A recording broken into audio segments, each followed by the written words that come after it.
అందరికీ నమస్తే. నేను మీ స్వర్ణ. Welcome back to making with స్వర్ణ. ఇన్స్టెంట్గా పునుగులు ఇలా చేసుకుంటే చాలా బాగుంటాయండి. అస్సలు ఆయిల్ అనేది పీల్చవండి. ఈ పునుగుల్లోకి టమాటా పచ్చిమిరపకాయ పచ్చడి అయితే ఇంకా బాగుంటుంది. మరి ఏమాత్రం ఆలస్యం చేయకుండా ఈ పునుగులు ఎలా చేసుకోవాలో చూసేద్దామా? ఇడ్లీ పిండితో చేసే పునుగులండి ఇవి. నేను 2 కప్పులు ఇడ్లీ పిండి తీసుకున్నాను.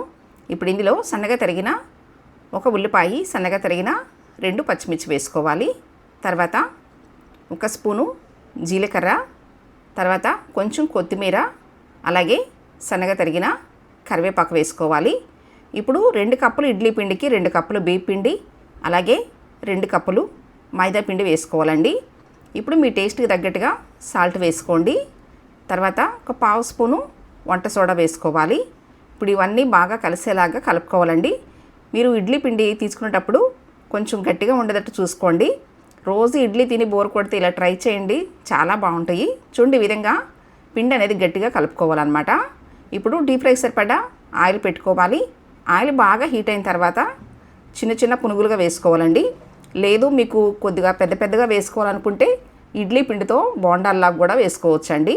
మీరు ఇడ్లీ పిండి తీసుకునేటప్పుడు కూడా కొంచెం పుల్లగా ఉండే పిండి తీసుకోండి. పునుగులు అనేది చాలా బాగుంటాయి. అలాగే పిండి కలిపేటప్పుడు కొంచెం గట్టిగానే కలుపుకోండి. లూజ్గా కలిపారనుకోండి ఆయిల్ పీల్చేస్తాయి. అందుకనే నేను చూపించిన విధంగా గట్టిగా కలుపుకొని చేసుకోండి. అస్సలు ఆయిల్ అనేది పీల్చవు, చాలా బాగుంటాయి. నేను చూపించిన విధంగా మీరు కూడా తప్పకుండా ఈ పునుగులు ట్రై చేసి మీకు ఎలా వచ్చినాయో నాకు కామెంట్ చేయండి. ఈ పునుగుల్లోకి టమాటా చట్నీనే చాలా బాగుంటుందండి.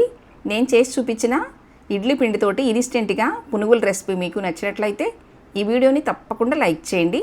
మీ ఫ్రెండ్స్ అండ్ ఫ్యామిలీ మెంబర్స్కి షేర్ చేయండి. ఫస్ట్ టైం నా ఛానల్ చూస్తున్న వాళ్ళు తప్పకుండా సబ్స్క్రైబ్ చేసుకోండి.